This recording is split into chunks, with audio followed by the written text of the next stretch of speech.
ধরুন আপনি আজ 500 টাকায় একটা জামা কিনলেন, তারপর সেই দোকানদার খাবার খেলো রেস্তোরাঁ বিদ্যুৎ বিল দিল, আর আপনি ভাবলেন এসব আমার দেশের অর্থনীতির সাথে কিভাবে জড়িত। আপনি জানলে অবাক হবেন, এই প্রতিটা লেনদেনই জিডিপি নামক এক বিশাল অর্থনৈতিক আয়নার অংশ। 2025 সালের জুলাই অনুযায়ী ভারতের জিডিপি দাঁড়িয়েছে 4.19 ট্রিলিয়ন মার্কিন ডলার। আমরা এখন বিশ্বের চতুর্থ বৃহত্তম অর্থনীতি। তবে জিডিপি বাড়লেই সব ভালো, নাকি এর পিছনেও লুকিয়ে আছে কিছু প্রশ্ন?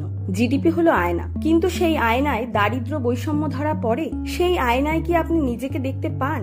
একটা দেশের ভবিষ্যৎ নির্ভর করে কতটা উৎপাদন হচ্ছে, তার থেকেও বেশি সবার মধ্যে তা কেমন ভাবে ভাগ হচ্ছে। ভাবুন তো, একদিকে ট্রিলিয়ন ডলারের জিডিপি, অন্যদিকে কাজের খোঁজে ঘুরে বেড়ানো যুবক। এই ব্যবধানটাই কি সত্যিকারের ইকোনমিক গল্প নয়? জিডিপি আসলে কি?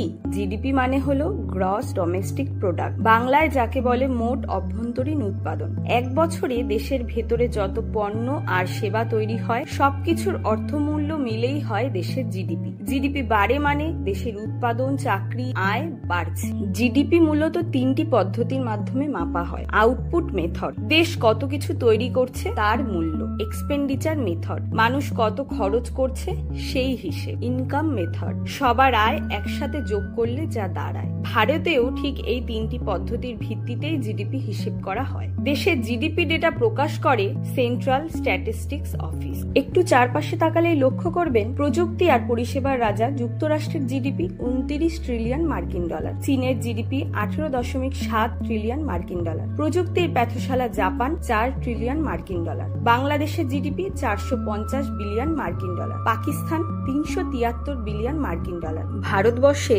জিডিপির বড় চালক আইটি, ব্যাংকিং, পরিবহন এগুলির মতো বিভিন্ন পরিষেবা এবং শিল্প আর কৃষি। ইন্ডিয়া ইজ রাইজিং, কিন্তু প্রশ্ন হচ্ছে সবাই কি সমানভাবে উঠছে? ভিডিও ভালো লাগলে রিয়াক্ট দিন আর কমেন্টে বলুন, জিডিপি বড় হওয়া বেশি জরুরি নাকি সবাইকে নিয়ে এগোনো? আপনার মতামতটাই হতে পারে আগামী নীতির ভাবনা। আর সাবস্ক্রাইব করতে ভুলবেন না এমন আরো ভিডিওর জন্য।